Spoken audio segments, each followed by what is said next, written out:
সবাইকে জানাই শুভ বিজয়া। আশা করি পুজো সবার ভালো কেটেছে। ভালো কেটেছে এই কথাটা এই জন্যই বলা, কারণ এবছর জানি যে 2020 আমাদের জীবনে কি মারাত্মক একটা বছর। যত বছর বেঁচে থাকবো এই বছরটার কথা মনে থাকবে। খারাপ থাকার মতো যথেষ্ট কারণ তৈরি হয়েছে, কিন্তু তারপরেও ভালো থাকতে হবে, বেঁচে থাকতে হবে, পজিটিভ থাকতে হবে। সেই জন্যই বললাম যে আশা করি পুজো সবার ভালো কেটেছে, কারণ খারাপ থাকার কোনো অপশান জীবনে নেই। আসবে খারাপ থাকার কারণ অনেক কিছুই, কিন্তু সেগুলো ক্ষণিকের রেখে দেওয়াই ভালো। বেশিক্ষণ জীবনে যেন সেগুলোর যে সেই কারণগুলো স্থায়ী না হয়। সবাইকে বিজয়ার শুভেচ্ছা জানাই, বড়দেরকে প্রণাম জানাই, আমার বন্ধুদেরকে অনেক অনেক ভালোবাসা। আমি আমি খুবই পজিটিভ যে আমাদের নতুন বছর যে বছর আসছে সে বছরে আমাদের সবার খুব ভালো হবে। যার কাজকর্ম যা যা সমস্ত কিছু নিয়ে আমরা খুবই অনিশ্চিত থেকেছি, সবার ভালো থাকুক, মন ভালো থাকুক, শরীর ভালো থাকুক।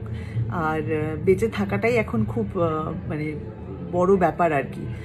তো আমরা আশা করি যে আমরা সবাই সুস্থ থাকবো।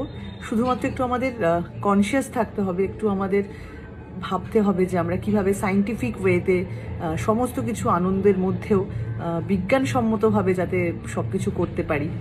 মাস্ক পরা তো আছে, কিন্তু শুধু মাস্কটাই ক্রাইটেরিয়া নয়, এছাড়াও হাত ধোয়াটা একটা বড় ব্যাপার আর কি। স্যানিটাইজ করা, সবাই এখন বলছেন যে মাস্ক পরো, কিন্তু মাস্কটাকে যেভাবে ইউজ করছেন মানুষজন, মানে আমার বন্ধুবান্ধব আমরা তাই করছি আর কি। এই হাত থেকে পড়ে যাচ্ছে, এই মানে প্রায় রুমালের মতো করে মাস্কটাকে ইউজ করে সেই মাস্কটাকেই পরা হচ্ছে। কিন্তু ভাবছেন সবাই যে মাস্ক পরলেই বোধহয় সেফ, কিন্তু আসলে তো ব্যাপারটা তা নয়। অনেক কিছুই আর কি। তাই যতদূর সম্ভব হাত পাটা ধোয়া, বাড়িতে এসে জামা কাপড় ছেড়ে ভালো করে গরম জলে স্নান করে নেওয়া। এছাড়া এখন তো আর মানে অনেক মাস হয়ে গেছে, এগুলো নিয়ে আর নতুন করে বলার কিছু নয়। প্রথম মার্চ এপ্রিল মাসে এগুলো নিয়ে বলার অনেক কিছু ছিল, যে এটা করবেন না, এটা করুন, ওটা করুন। এখন মোটামুটি অনেকেই জেনে গেছে, অনেকে পালন করতে পারছেন আর অনেকেই পারছেন না। যারা পারছেন না তাদের আর কি শুধু নিজের সেফটির জন্য নয়, একটু বয়স্ক মানুষদের কথা ভেবে, এবং যারা একটু ভিতরে ইমিউনিটি পাওয়ার কম, যারা একটু অসুস্থ, তাদের কথা ভেবে শুধুমাত্র আমার বেঁচে থাকাটাই তো জীবনের সব কিছু নয়, আমার পাশের জনের ভালো থাকাটাও অনেক বড় বিষয়। তো তার কথা ভেবেই এই সেফটিগুলো মেনটেন করাটা খুব দরকার। যাই হোক, এবছর পুজো সবারই খুব অন্যরকম কেটেছে, খুবই সাধারণভাবে কেটেছে, কিন্তু আমার খুব ভালো লেগেছে। সব জায়গায় খুবই ছোট ছোট ঠাকুর, এবং সেই সাবেকি দুর্গা ঠাকুরের মুখগুলো প্রত্যেক বছর আমরা যখন পুজো পরিক্রমায় বেরোতাম, এত সব মানে খুবই সুন্দর সেই শিল্পীরা আর কি বানাতেন, কিন্তু কোথাও গিয়ে সেই ছোটবেলায় যে মাতৃমুখটা আমরা দেখতে চাই, দেখে অভ্যস্ত, সেই দেবী মুখটা দেখতে পেতাম না।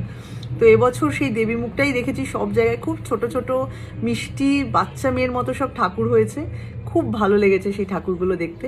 কোনো বড় পুজোতে সেভাবে যাওয়া হয়নি, শুধুমাত্র কোনো বছরই যাওয়া হয় না, পুজো পরিক্রমার দৌলতে তাও যাই। কিন্তু এবছর যেটা হয়েছে যে বাড়ির পুজোতে, আমার এক বন্ধুর বাড়িতে 250 বছরের পুরনো পুজো হয় হাওড়ায়, সেখানে আমি গেছি আমার মাকে নিয়ে। আমার আরেক বন্ধুর বাড়িতে ওদের এবছর প্রথম কমপ্লেক্সে পুজো হচ্ছে, সেই পুজোতে গেছি। তো এইভাবেই পুজো কেটে গেছে বন্ধু বান্ধবের সাথে, মায়ের সাথে, খুব ভালো কেটেছে। হ্যাঁ, যেটা বললাম সাধারণভাবে কেটেছে। প্রত্যেক বছর অনেক হই হুল্লোড় হয়, অনেক কিছু হয়, এবছর সেটা না, কিন্তু ভালো কেটেছে। আর আজকে আমার মানে পাড়াতেই একটি মানে মহিলারা পুজো করেন, এই পুজোটা আমার ঠিক পাড়ার পাশেই মহিলারা পুজো করেন, তো আমি ওদের সাথে কোনো না কোনোভাবে প্রত্যেক বছরই যুক্ত থাকি। তো সেখানে গিয়ে আমি একটু মায়ের পায়ে সিঁদুর দিলাম, আর বারবার করে বললাম যেন সবাই ভালো থাকি আর সুস্থ থাকি, এইটুকুই। আপনারাও ভালো থাকবেন। ধন্যবাদ।